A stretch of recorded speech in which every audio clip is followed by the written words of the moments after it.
Hey, Stoney here with another game of Mechabellum. Carry Arclights are back. Let's see how a combination of carry Arclights and assault melting points can work together against the standard FORT FANG meta. Let's go. At the bottom here, we have Alex Moven playing as a supply specialist, and he's up against Molek playing as a elite specialist. This is a 1700 MMR game. Alright, right off the bat here, we have Sledgehammers, Arclights, and of course, 2 squads of Fangs for Chaff. And our red player is going Asim aggro with Fangs and Steel Balls. Fangs and Steel Balls is one of my favorite starting comp if you are going with Fangs. And the reason for that is Steel Balls, 1 is being extremely tanky, and 2, you have multiple options to create problems for the opponent. You can take armor enhancement if your opponent goes with early Mustangs, so allowing your steel balls just do a lot more tanking and letting your fans to level up. Or if your opponent chose to go with something a little heavier, for example, early forts, you can always go with mech div on the steel balls, producing extra crawlers for the fortresses to shoot at, and again, allowing your fans to level up. So, very flexible build with fans and steel balls.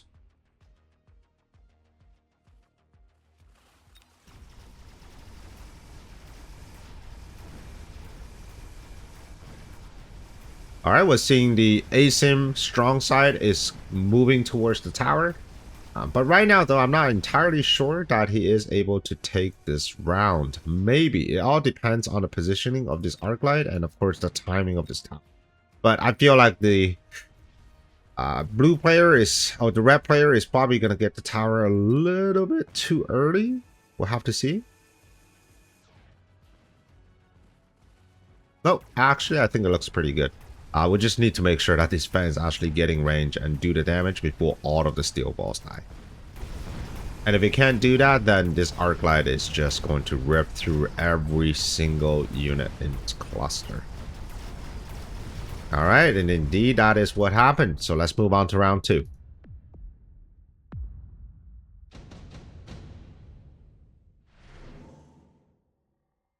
Alright, unit drop. I think Scorpion is a great option for blue if you're going against fan carry. First here gives the board a little bit more utility and also a little bit more firepower against these larger units. One pack of steel ball was sold. I think this is because the Scorpion was offered, so steel balls aren't really doing that great against this Scorpion. I feel like if you are going fan carry, turn 2 would be the turn you want to go with range. It's a little bit more difficult as an elite specialist because you have expensive units and you do want to use up all those early deployments. Alright, looking at blue here, he has continued to add on Arclights. Arclights, ever since the recent buff, are doing a lot better. I think what the last buff really allowed them to do with the increase in firing rate is that it allowed it to be effective in chaff clear once again. Loose crawlers really threw a wrench in the Arclight meta, because whenever you have loose the Arclight, you really are just picking up 1 or 2 crawlers per shot, and with the reduced firing rate from the earlier patch, not the most recent one, Arclight really can't stand on its own as an independent chaff clear. You have to combine it with things like Mustangs, and that's not what you want to do when you're putting a unit with a very specialized role onto the board. Alright, so now Arclights are doing great, and especially when the fans don't have range and just continues to walk into their doom, Arclights, which is doing so much work against the chaff. Efficient Giant Manufacturing is offered. I think that's a great card for both players. For red, I think he's going to need fortresses. He continues to sell his steel balls, so that signals that he's potentially going to switch to fortresses. He did take Efficient Giant Manufacturing and finally range on this turn. The board is still looking a little bit weak. I mean, he's trying to build like the classic FORT FANG prison, where you have fortresses in these little small pockets right here with shield. And then you're trying to kind of go down the line here. This is very difficult to defend because you have a lot more surface area as the aggressor, right? Because you're kind of creating this concave. And with all the fans being ranged, they can all shoot almost right after the turn starts. So it's a little difficult because what are you going to put units here, right? If you're going to put small units, small chaff, then you're going to get cleared by the fan very quickly. If you put medium-sized units, then your forts are going to have a great time picking those off. But let's see what our blue player does later this game. But so far, I think the arc lights are doing well. Oh man. With range, I mean, they're just ripping through this entire line of fans. It doesn't even matter that we have a Farseer. I mean, the arc lights alone could probably take care of this Farseer.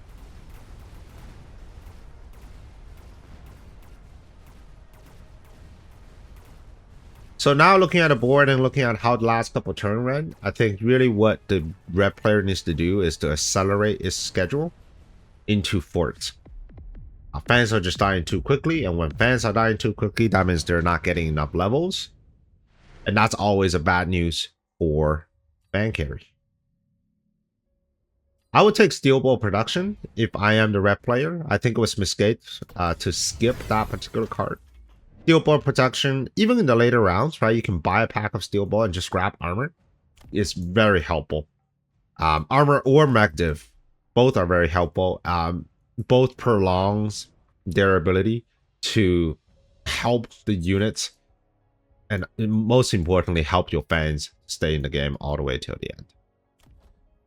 And it's curious that he's adding steel balls back into the board. I think he realizes that there's just not enough protection. I mean, even right now, I think the forts are slightly positioned too far behind. Well, we'll see. I think we'll have to see where the targeting of these arc lights are going to go. But for now, I feel like the forts are probably not going to be prioritized, at least not by these arc lights on the side.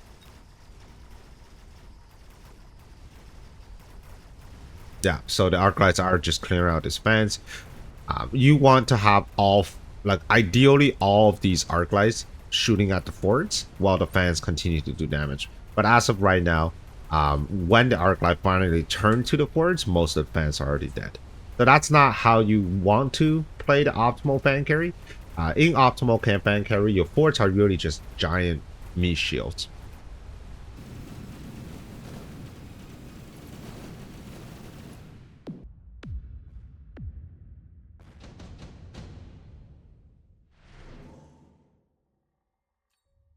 All right, round 5.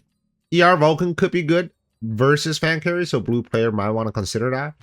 Advanced aiming system is always good again with fan carry. So yes, it's super expensive. Yes, you're playing elite, you're not going to have a lot of money. But with that 10 extra meter is going to help a tremendous amount against things like Arclight. Because right now, you're actually about 20 meters behind. So imagine if you got that 10 meters and all you need to do is to walk 2 extra seconds, or you can take temp range and all of a sudden your fans are on the equal range as the opponent's Arclight. And that's going to really change the way that this battle runs.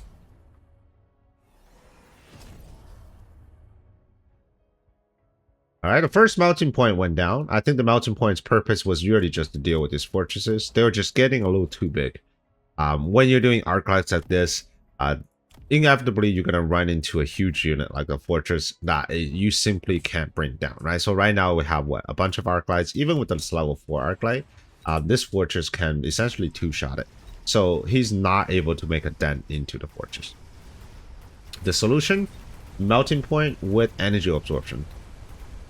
The blue player doesn't really need range because all of the red players are just walking towards him. But what he does need is longevity on this melting point. Not one melting point. Doesn't seem like it was enough. But it does look like these Arclights are taking care of business, which is great.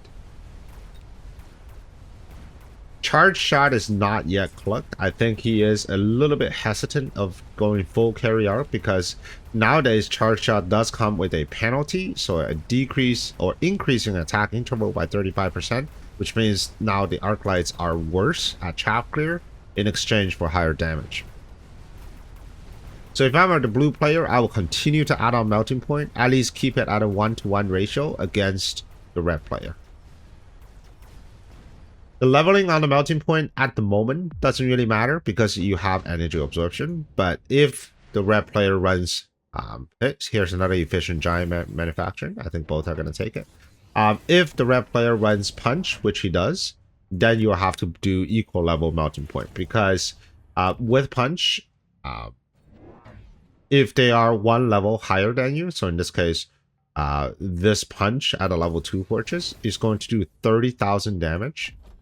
At a melting point that only has under 60,000 damage, it can technically kill a melting point after a second punch, assuming both punches land on the same unit. So that's why you need to level up the melting point, and that's going to ensure that your melting point will stay and win after the fight. All right, so punch is picked up by the opponent. Still not entirely sure if this is the right way to go with FORT FANG. I think there's not enough attention into the actual DPS, which is the fangs. Force on the line here against melting point with energy absorption is a very risky play. Punch doing work. I think they're doing well. This level 1 melting point is in trouble because of this level 3 fortress. Yeah, this is definitely in trouble. So red is going to take this round. There's just not enough firepower to bring down this level 3 fortress. Probably not even this level 2 fortress. So they're going to get in and get tower.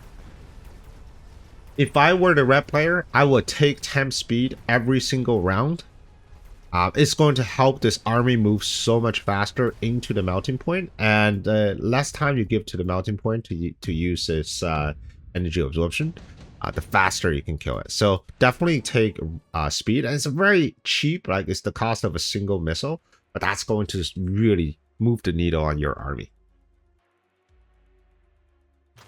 All right, so it's going to be phoenixes, so additional firepower coming from the red player, and additional melting points coming from our blue player. All right, so it's going to be EM disabling the punch and also making everything move so much slower. Still no second tech on the fans. Right now it's just range. And what you'll notice later on is that the red player is going to spend a considerable amount of time mostly shooting at his late arriving crawlers instead of getting them onto the melting point. And that's a big issue because most of the red players chaff in the form of these range fans aren't really chaff at all. They're not blocking anything. So if you're looking at it, the only chaff that the red player has were these crawlers, and he added another crawler. So the only chaff was just these 2 crawlers versus his opponent with a superior chaff clear board because of these carry arclights and more chaff. He's got 5 squads of chaff, and they are actually chaff because they're going to move forward in front of everybody. So yeah, that's the big problem, because if you watch this battle unfold, right, the melting point are just getting onto target way too early. And there's no temp speed either. Yeah, this is it's just a simple problem of lacking chaff. 2 squads versus 5 squads. Not mech rage fangs for chaff clear versus super jacked carry arc lights with range and elite marksman. The chaff battle was won in the first 2 to 3 seconds, and then the rest of the game was just melting point absorbing these high level fortresses. So that's how blue was able to win this game, or at least win this round. If I were to play this round again, or maybe even the next round, I would probably just start fixing really hard on the chaff here.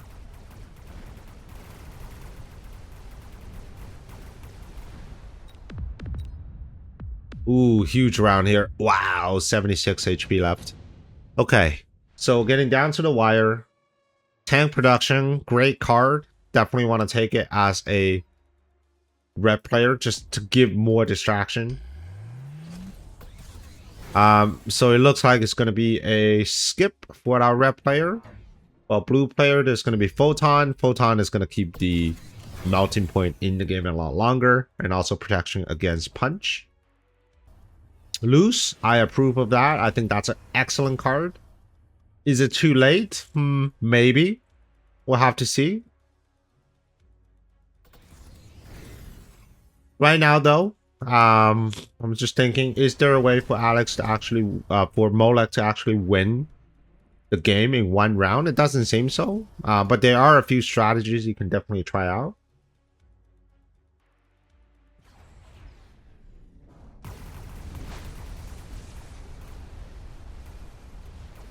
I think the real problems are going to be these 2 late arriving melting points. They're just going to be on target so much faster.